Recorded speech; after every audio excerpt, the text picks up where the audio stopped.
Hello. As you can see, I'm at the bottom of the stairs towards the basement, and we did have some water here. I vacuumed up most of what I can get to. There is still wet spots over here underneath the furnace. We still haven't gotten around to tearing out the floor in the half bathroom because that'll need to get pulled because it squishes water when you step on it. See down there, there's a little. Anyway, it does come out. And then over here there's large tracts of dampness still. You can see like the reflection from the lights. This continued over here, and then I had some water coming back down between these. It went pretty much over there, and then at one point there was even liquid over here. It's probably underneath these cabinets. Can't really do much of anything about that at the moment. So I was supposed to have a guy from a place that specializes in basements here today, but I got a call early on Monday that they were able to come out on Monday if that was okay with me, and I'm like, sure, absolutely. So he was out on Monday and looked at the situation. We paid particular attention to the edging in here, and a couple of things have gone on. So apparently I thought I did not have a floating slab, but I probably did, or I did it one time, because down in the corner here in the crevice there's supposed to be a crack, a little edge there that water can collect in, and then if you look over here it'll actually lead to the sump pump over here, right through here. However, it's been filled in, but it's been filled in with some squishy stuff, and we've determined that that's probably for the radon mitigation system that's here, which was probably put in just out of like caution. And then he also noticed that it looks like the basement wall, the exterior back wall, is cracking some and bowing inward a little bit. So what we're going to do is we're going to drill some rods through these walls at intervals, and then they're going to be pushed up through the ground diagonally. When they're done, there'll be a metal plate on this side to hold the wall. And then at the other end in the ground where the rod comes up, there'll be another plate in the ground. And that will help hold the rod in place, because the plate in the ground doesn't move because it's got all the ground around it. You could actually also apparently tighten that over time slowly if you want, and we'll see about that. I probably won't do that, but we'll see. However, the solution to the water problem is going to be that we need to jackhammer down at the bottom edge down so we can get something underneath the cinder blocks that basically that then collects the water and takes it to the sump pump. And his recommendation was to do it for the entire perimeter of the original foundation. Now, so what that does is, so this entire back section here, this entire back wall is original foundation. Actually, original foundation goes further than over here, because over here, this is the somewhat new drywall wall for the half bathroom. So the original foundation goes under that. And then the original foundation also comes in here to the corner. And then the original foundation goes this way. You can see some of the cinder blocks there, and then it's kind of underneath the staircase that comes down.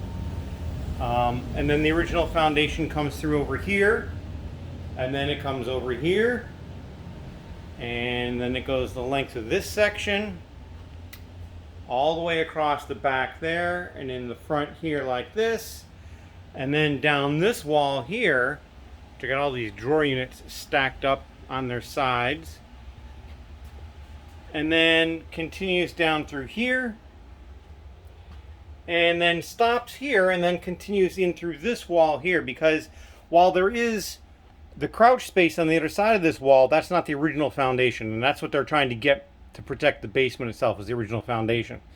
So I'm going to have to remove all of this stuff from the wall here, these shelves through here, and then I'm assuming as part of doing what they do, they would come in and take care of the molding work. And so yeah, then they will jackhammer the entire perimeter and stick that stuff underneath, and then they kind of cover it up so that it's kind of hidden, and then I can get the shelves and the drawer unit enclosures on the wall put back. These are fine. These floaters can stay. They're not in the way.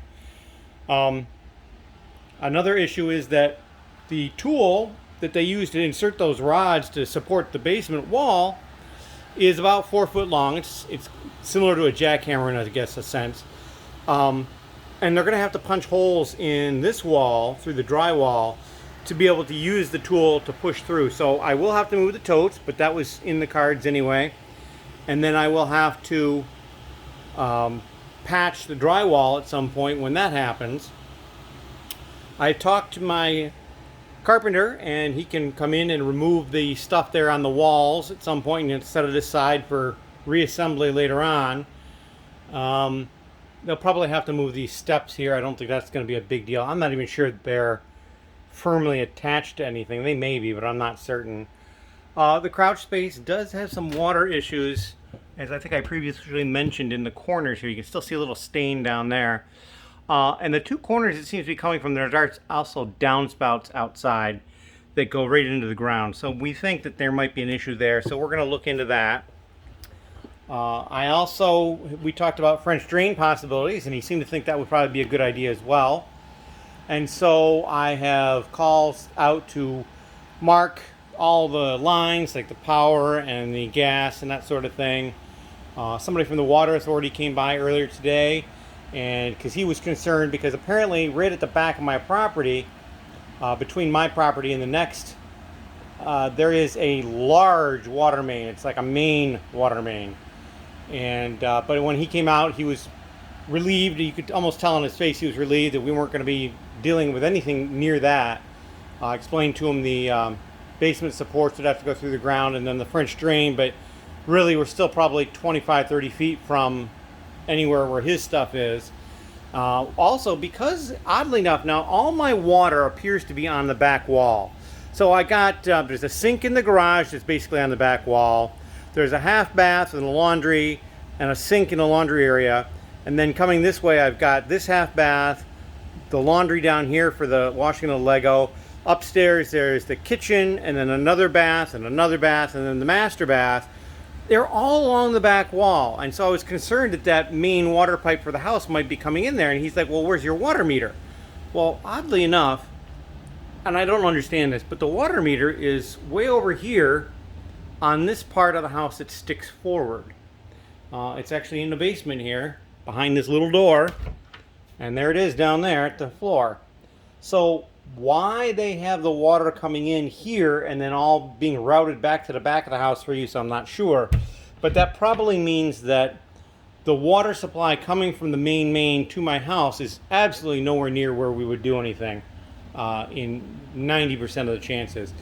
We may end up having to dig a trench across the driveway front near the garage to get rid of some of the water from the back and bring that forward. At that point, that might start to become a problem with that line, because that would be on the side of the house that it is. But in any case, that is the situation down here. I have a quote already for doing the work around the perimeter. He did not have the ability to give me a quote yet for any French drain work, because he needed to see where things were in the back to have them marked beforehand, because he doesn't know what kind of equipment he can get in here to work on it safely. So, you know, if it's something where they'd have to hand dig it, if they'd even do it, it was going to cost more. So we're waiting on that for that, but we basically told them we're going to go ahead and do the perimeter basement work here. And so I've got to make a deposit on that, and then we need to schedule it and get that done. And of course, there's going to be prep work down here. I need to get those shelves and the cabinet enclosures for the acro mills on the far wall. I've got to get those pulled. I've got to, I don't think these totes need to move right now, because all they're going to do is the perimeter in the basement water. I don't think we're going to be doing the